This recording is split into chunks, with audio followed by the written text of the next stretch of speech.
보험 대리점 이직을 고민할 때 설계사님들은 저마다 다양한 기준으로 회사를 검토하게 됩니다. 높은 수당도 중요하고 수당 제도가 투명하게 운영되는지도 살펴봐야 하죠. 또한 최상위 관리자가 믿을 만한 사람인지도 중요한 판단 기준이 됩니다. 하지만 막상 어떤 요소에 우선순위를 둬야 할지 정하는 것조차도 쉽지 않습니다. 여러 우선순위 중에서 GA 본사를 선택하는 일 또한 그 어느 것 못지않게 신중해야 합니다. 그렇다면 이직을 고려하는 설계사님들은 회사를 어떤 기준으로 선택해야 할까요? 안녕하세요. GA에 대한 진짜 정보 1타지점장 성정호입니다. 이직을 건물 짓는 일에 비유한다면 회사를 선택한다는 건 기초공사가 얼마나 튼튼한가를 판단하는 과정이라고 할 수 있습니다. 왜냐하면 우리는 본사라는 터전 위에서 일하고 그 위에 자신의 사업 기반을 세워나가기 때문입니다. 만약 우리가 속한 회사가 부실하다면 그것은 기초도 다지지 않은 땅 위에 고층 건물을 올리는 것과도 같습니다. 결국 그동안 쌓아온 노력과 성과가 한순간에 무너질 수도 있겠지요. 이번 영상에서는 보험 대리점 한화라이프랩의 장점과 한화라이프랩을 선택해야 하는 이유에 대해 크게 4가지 관점으로 정리해 보겠습니다. 또한 이러한 장점들이 파트너스 본부에서 어떤 시너지 효과를 내는지까지 함께 살펴보겠습니다.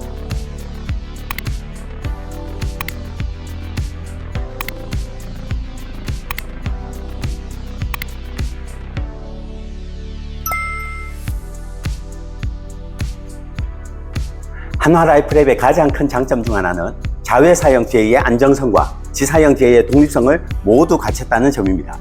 이직을 고려하는 설계사님의 입장에서는 회사를 선택하는 데 있어서 언제나 선택의 기로에 서게 됩니다. 모든 조건이 완벽하게 마음에 드는 GA를 찾기도 어렵고 대부분 각자 나름대로의 장점과 한계가 뚜렷하게 눈에 보이기 때문입니다. 하지만 한화라이프랩에서는 이러한 고민을 대폭 줄일 수 있습니다. 그 이유를 하나씩 살펴보겠습니다.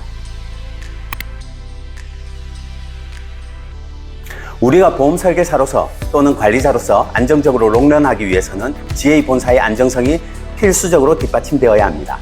왜냐하면 GA 안정성은 수당 지급 능력과 직결되기 때문입니다.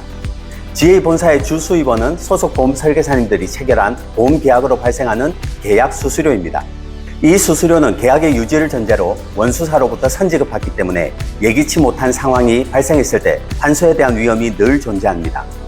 이러한 구조 안에서 다양한 리스크를 대비할 수 있는 본사의 안정성은 결국 본사의 자본력으로 기결될 수밖에 없습니다. 자회사형 GA의 장점은 원수사의 탄탄한 자본력을 바탕으로 한다는 점입니다. 한화라이프랩은 한화그룹, 하나생명이 100% 출자한 자회사형 GA로 본사에 발생할 수 있는 리스크를 철저하게 대비할 뿐만 아니라 회사의 설계사님들의 성장과 영업 지원을 위한 투자에도 적극적으로 나서고 있습니다. 최근 금융감독원에서 예고한 보험 설계사의 수당 분급 지급 제도 시행을 대비하여 본사의 자본력은 GA를 선택하는 설계사님에게 필수적인 점검 항목으로 부상하고 있습니다. 한화라이프랩의 산하에는 여러 형태의 조직이 소속되어 있으며 그중 독립체산제로 운영되는 지사형 조직을 중심으로 운영되고 있습니다. 직영 조직 대비 지사형 조직의 가장 큰 장점이라면 높은 수수료 경쟁력과 운영에 대한 자율성에 있습니다. 지사만의 독창적인 시스템으로 운영이 가능하며 스스로 경영 판단을 내릴 수 있습니다. 그만큼 성과에 따라 수당 제도를 경쟁력 있게 운영할 수 있습니다. 또한 자회사형 조직과 비교했을 때 지사형 조직은 모든 원수사의 상품을 자유롭게 판매할 수 있다는 점도 큰 장점입니다. 즉, 하나그룹, 하나생명이 100% 출자한 GA라고 해서 하나생명의 상품을 주력으로 판매해야 한다는 등의 제약이 전혀 없습니다. 설계사님은 고객에게 가장 적합한 상품을 자유롭게 제안할 수 있고 이는 곧 설계사님의 영업 경쟁력 강화로 이어집니다. 한화라이프랩의 또 다른 강점은 바로 전문 경영인 체제를 운영하고 있다는 점입니다. 이 구조 덕분에 설계사님들은 보다 전문적이고 합리적인 본사 운영을 기대할 수 있습니다.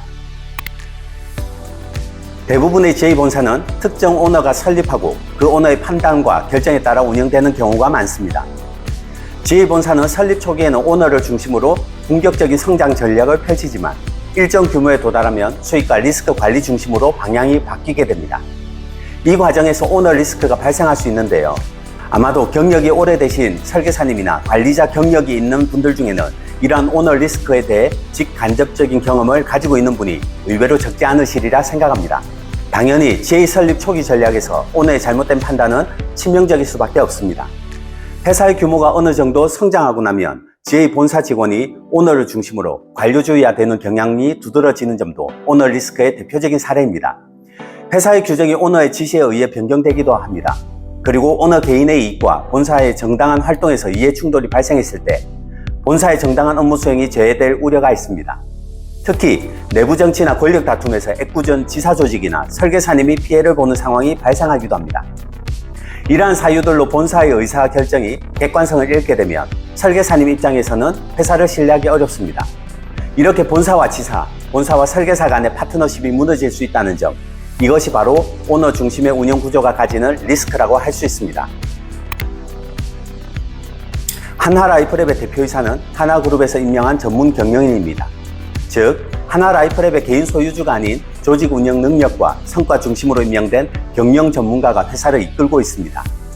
전문 경영인 체제의 가장 큰 장점은 효율성과 책임 소재가 명확하다는 점입니다. 이외에도 경험과 데이터를 기반으로 경영이 전문화되는 점, 시장 변화에 신속하게 대응하여 효율성이 올라간다는 점, 내부 정치나 권력 다툼에서 자유롭고 능력 중심의 인재를 등용한다는 점, 의사결정이 객관적이고 투명하다는 점 등과 같이 다양한 장점을 가지고 있습니다.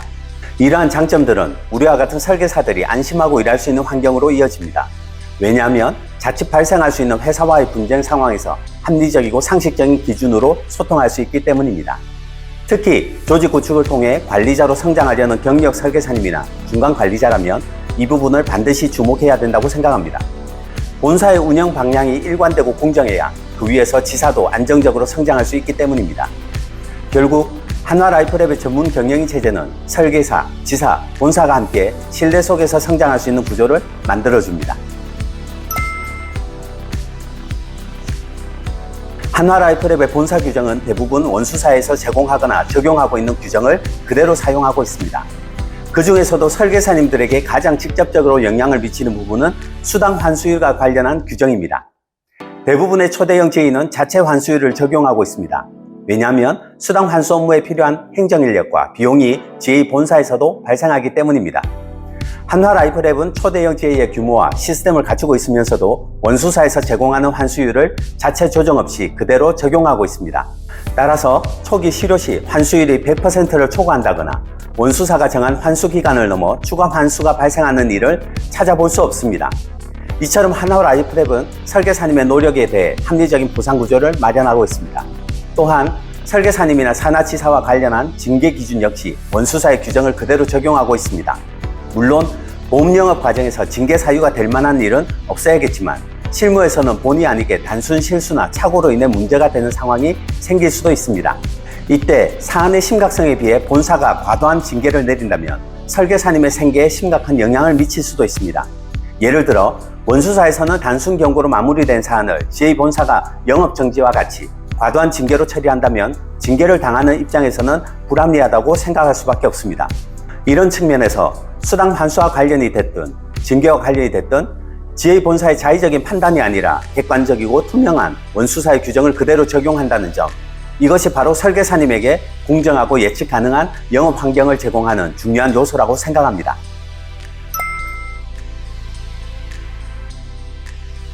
초대형 GA와 중소형 GA의 양극화가 뚜렷하게 진행되고 있는 가운데 현재 하나그룹 계열의 4개 GA는 눈에 띄는 가파른 성장세를 보이고 있습니다.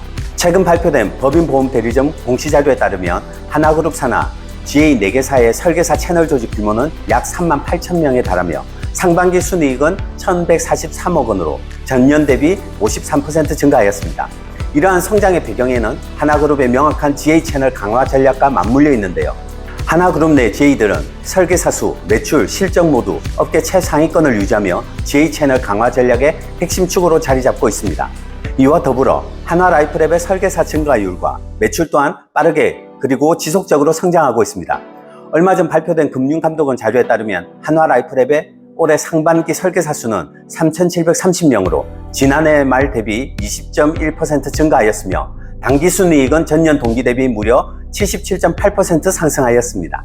이런 흐름은 단순한 숫자의 변화가 아니라 탄탄한 그룹의 지원과 지사 조직에 최적화된 한화라이프랩의 성장 모델이 결합된 결과라고 할 수 있습니다. 최근 금감원의 보험 설계사 수당 공급 지급 등과 관련한 보험 판매 수수료 개편 이슈로 인해 GA 본사의 자본력과 역량이 그 어느 때보다 중요해졌습니다. 실제 보험 설계사 개편도 대형 보험사를 중심으로 이루어지고 있습니다.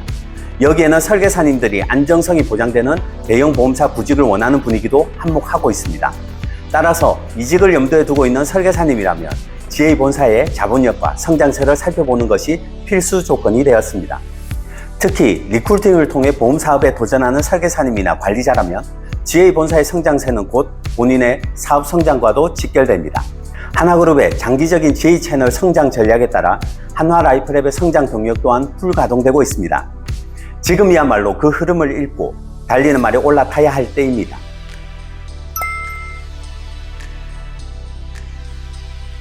한화라이프랩과 파트너스 본부의 관계는 본사, 지사의 관계를 넘어 동반 성장의 파트너 관계입니다. 한화라이프랩은 안정적인 기반과 자본력을 제공하고 파트너스 본부는 독창적인 수당 관리 시스템을 통해 현장에서 그 기반을 실제 성과로 만들어냅니다. 이 두 축이 만나 만들어내는 시너지가 바로 한화라이프랩의 진짜 경쟁력입니다. 파트너스 본부의 모든 수수료와 시상 내역은 온라인상에 100% 공개됩니다. 이를 통해 지사형 조직에서 흔히 발생하는 관리자의 말 바꾸기를 사전에 차단하였습니다. 또한 설계사마다 수당률을 다르게 적용하여 발생했던 수당 제도에 대한 불신을 해소하기 위해 모든 소속 설계사님에게 동일한 수당률을 적용함으로써 수당 제도의 투명성과 공정성을 강화하였습니다. 파트너스 본부의 모든 설계사님들에게는 단일 수당률이 적용됩니다. 심지어 그 수당률이 본부장급의 버금가는 매우 높은 수준입니다. 실적 구간이나 직급에 따른 수수료율 차등 없이 높은 수당률이 적용되기 때문에 무리하게 마감 조건을 맞출 필요가 없습니다. 이를 통해 설계사님의 소득이 높아지는 효과와 함께 고객의 이익에 더 충실한 설계와 보장 전달에 집중할 수 있습니다. 파트너스 본부는 경력 설계사님의 성장과 사업가로의 커리어 전환을 지원하기 위해 파트너스 본부만의 독창적인 수당 제도이자 관리 제도인 설계사 연합 시스템을 갖추고 있습니다. 설계사 연합 시스템은 본인의 노력에 대해 최대한의 보상을 받고자 하는 설계사님에게 최상의 혜택을 드리는 것과 동시에 관리자로서의 경험이 부족하지만 시스템을 통한 리크루팅에 도전하려는 설계사님에게 사업가로 전환할 수 있는 기회를 제공하고 있습니다. 파트너스 본부만의 독창적인 수당 관리 시스템은 한화라이프랩의 건전한 재무 기반 위에서 가능한 구조입니다. 그래서 탄탄한 본사 위에서 설계사님이 마음껏 성장할 수 있는 본부, 바로 그 퍼펙트 조합이 한화라이프랩과 파트너스 본부에서 완성됩니다. 이번 영상에서는 이직을 고민하는 설계사님들이 왜 한화라이프랩을 고려해 보셔야 하는지, 그리고 한화라이프랩의 수많은 지사 조직 중에서도 파트너스 본부가 특별한 이유는 무엇인지에 대해 함께 살펴봤습니다. 이직을 결정할 때 단순히 수당이 높다는 관리자의 말만 믿거나 지인의 추천만 믿고 회사를 선택하는 경우가 많습니다. 하지만 그 선택이 성장을 위한 도전이 아니라 발목을 잡는 족쇄가 될 수도 있습니다. 최악의 경우 또다시 이직을 감행해야 하는 악순환에 빠지기도 하죠. 이런 실수를 그 누구나 피하고 싶지만 GA 이직은 제한된 정보에서 중대한 판단을 내려야 합니다. 그래서 저는 이렇게 말씀드리고 싶습니다. 말보다는 근거를, 관계보다는 규정을, 감보다는 숫자 속 추세를 읽는 지혜를 가지시라. 오늘 말씀드린 내용이 여러분의 이직 고민을 조금이라도 덜어드리는 데 도움이 되셨길 바라면서 이번 영상은 여기에서 마무리하겠습니다. 다음에도 더 알찬 내용으로 찾아뵙겠습니다. 감사합니다.